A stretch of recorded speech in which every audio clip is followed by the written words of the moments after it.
Hello అండి, నమస్తే. Welcome to my channel home melodies. ఈరోజైతే నేను పెసరలతో పూర్ణం బూరెలు చేస్తున్నానండి. ఇవి చాలా టేస్టీగా ఉంటాయి. పండగలప్పుడు కానీ పూజలప్పుడు కానీ చేసుకునే పూర్ణం బూరెలు ఎంతో టేస్టీగా ఏ విధంగా తయారు చేసుకోవాలో ఈరోజు నేను చూపించబోతున్నాను.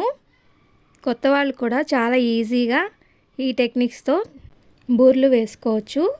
ముందుగా అయితే ఈ పెసరల్ని ఒక గ్లాస్ తీసుకున్నానండి, చిన్న గ్లాసుడు.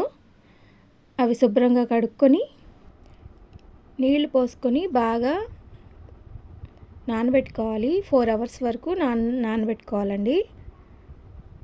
పెసర్లు అయితే నానిపోయిన తర్వాత ఒకసారి కడుక్కున్న తర్వాత ఒక హాఫ్ గ్లాసు, మనం ఏ గ్లాస్తో అయితే పెసర్లని నానబెట్టుకున్నామో ఆ గ్లాస్లో హాఫ్ గ్లాస్ వాటర్ వేసుకోవాలండి. వేసుకొని 3 విజిల్స్ వచ్చే వరకు కూడా కుక్కర్లో ఉడికించుకోవాలండి. బాగా నానబెట్టిన పెసలు కాబట్టి హాఫ్ గ్లాస్ వేస్తే సరిపోతుందండి. ఎక్కువ నీళ్ళు వేయవలసిన అవసరం ఉండదు. ఇప్పుడు చూపిస్తున్నాను కదా, హాఫ్ వరకు వేసిన వాటర్ అయితే సరిపోతుంది. 3 విజిల్స్ రానిస్తే సరిపోతాయి. ఇప్పుడైతే తోపుపిండి ఏ విధంగా కలుపుకోవాలో చూద్దాం. ఒక గ్లాసు గోధుమ పిండి తీసుకుంటున్నాను. మనం ఏ గ్లాస్తో తీసుకున్నా కానీ అందులో హాఫ్ గ్లాసు వరిపిండి తీసుకోవాలి. ఇక్కడ చూస్తున్నారు కదా, వరిపిండి హాఫ్ గ్లాస్ తీసుకుంటున్నాను. అవి 2 వాటర్ వేసుకొని బాగా కలుపుకోవాలి. 1 గంట వరకు పక్కన పెట్టుకోవాలి. ఇక్కడైతే పెసర్లు బాగా ఉడికిపోయినాయి. దీన్ని స్మాషర్తో బాగా కలుపుకోవాలి.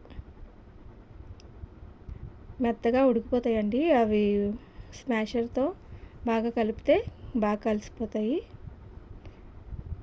బాగా మెత్తగా కాకుండా కొంచెం కచ్చాపచ్చాగా కలిపేసుకోవాలి. అది ముద్దలాగా అయిపోతుంది. ఇప్పుడు బెల్లం అయితే వేసేస్తున్నాను. బెల్లం వేసుకున్న తర్వాత బాగా కలుపుకోవాలి. స్మాషర్తో బాగా కలుపుకుంటే కలిసిపోతుంది. బెల్లం అలా వేయడం వల్ల అలా అంటుకున్నట్టు ఉంటుంది, కానీ బాగా కలిపితే కలిసిపోతుంది.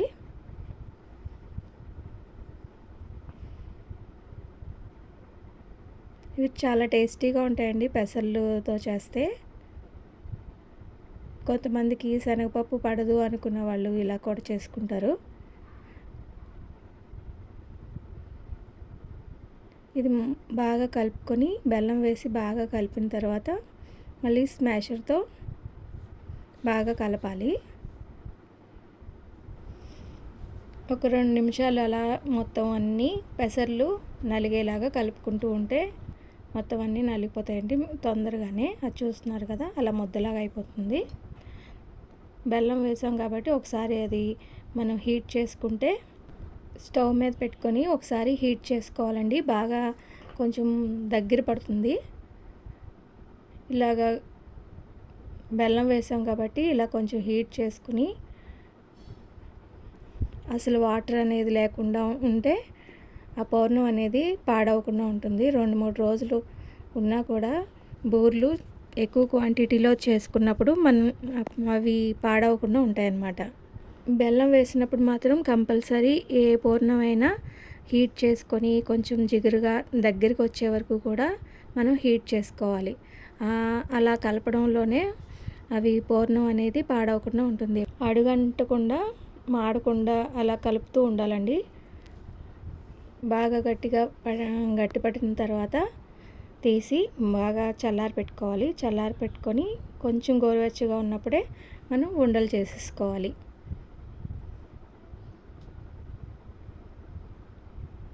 అలా గట్టి పడే వరకు కూడా హీట్ చేసుకోవాలండి.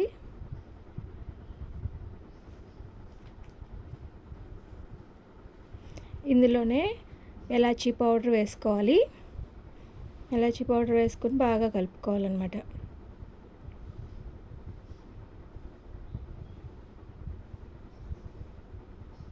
ఇవి చిన్న చిన్న ఉండలుగా చేసుకోవాలి చల్లారి పెట్టుకున్న తర్వాత.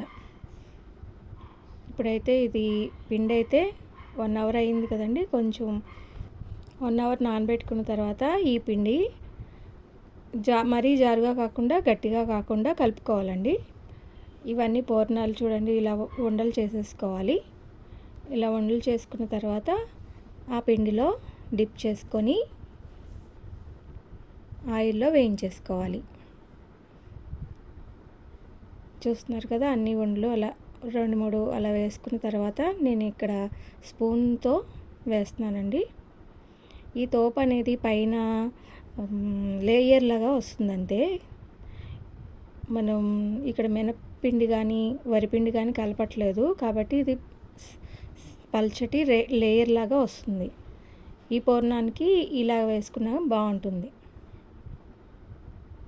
ఒకవేళ అలా కావాలి అనుకుంటే అలా కూడా వేసుకోవచ్చు. ఇలాగైతే చాలా తొందరగా అయిపోతుందండి. ఇక్కడ గోధుమ పిండి బదులు మైదా కూడా వాడుతూ ఉంటారు. ఇక్కడ మైదా బదులు నేను గోధుమ పిండి వరిపిండి తీసుకున్నాను.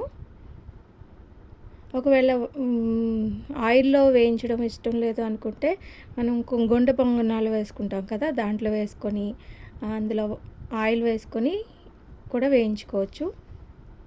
చూస్తున్నారు కదా, ఇలా రెడిష్గా అయ్యే వరకు కూడా వేయించుకోవాలి. చాలా తొందరగానే వేగిపోతాయి. పైన క్రిస్పీగా లోపల మెత్తగా చాలా బాగుంటాయి. చాలా టేస్టీగా ఉంటాయండి. కొత్త వాళ్ళు కూడా చాలా ఈజీ ప్రాసెస్లో ఈ విధంగా చేసుకోవచ్చు. మినప్పిండి రుబ్బుకోవాల్సిన అవసరం ఉండదు. ఇది ఈజీగా కలిపేసుకొని ఇందులో డిప్ చేసుకొని ఇందులో వేసేసుకోవడమే.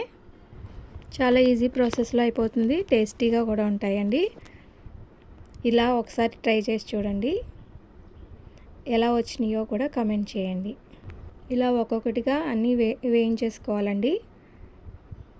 మరీ దగ్గరగా కాకుండా దూరంగా వేసుకొని వేయించేసుకోవాలి.